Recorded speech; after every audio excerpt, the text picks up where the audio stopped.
Hello and welcome to Mission Alive from MSC office.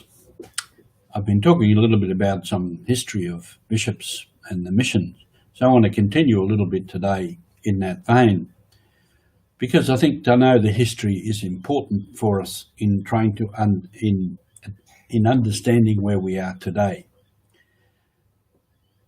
For Papua New Guinea, where I worked for many years, the French missionaries sent by Father Jules Chevalier, our founder, came there, actually arrived there in 1883 to Matapit Island near Rabaul.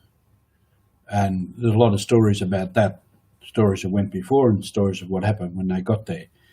And Father Andre Navarre was the leader of that expedition, and he left some priests and brothers in that area. He then went to Yule Island on the Papuan side of the country and began there at Yule Island a mission. He had a base already set up at Thursday Island on the north part of Australia. So the French were there in Yule Island and gradually began to explore the country and extend the mission and their mission stations throughout.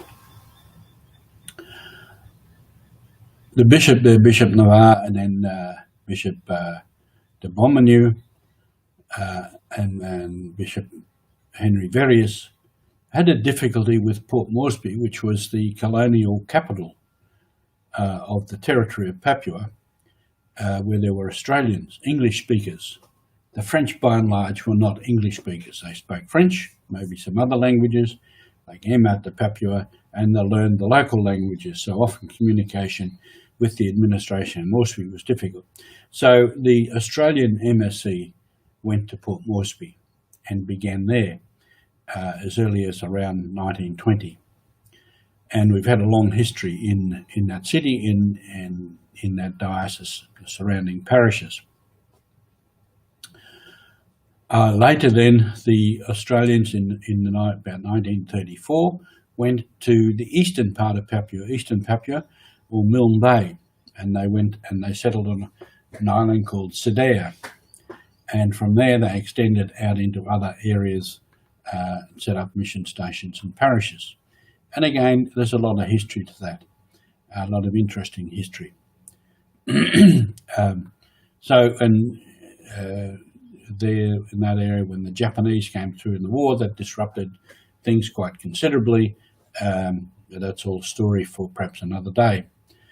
Later then, in the Rabaul side, big area to cover, so the MSCs from the United States came and eventually took on the work in Kavieng, or New Ireland, centering in Kavieng, which now became Kavieng Diocese.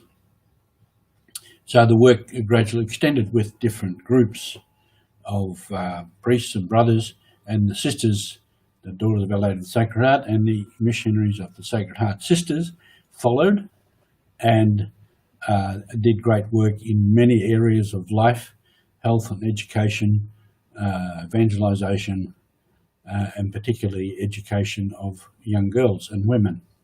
So there was a lot of great work going on there all the time. They came in ships, and then often they walked.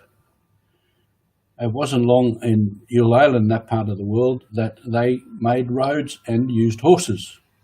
Then later they used motorbikes on those roads, and in some places four-wheel drive vehicles.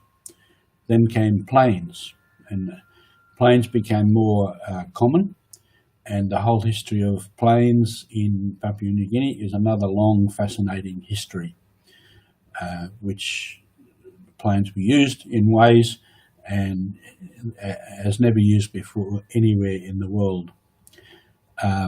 So planes in a lot of the outstations cut airstrips, and some of the dioceses got planes of their own, and the service went ahead. So all the time we were looking to the new technology at the time. There was a story I heard from an old French priest in the Yule Island area which is now Barana Diocese, and a place in the Mekio people. One old priest there, when they got their first motor car, the first vehicle, he declared he would never ride in one of those things. A bicycle or a horse was what he used. So there's a long story of that, of using means at the time. I just mentioned briefly, and I might come back sometime, one of our priests in North Bay in the Alatau Diocese, Father Tony Young, a man of vision, has started what he calls the Hope Academy, which is education online through computers and computer programs and all of that sort of thing, trying to get the possibility of more education for people in remote areas.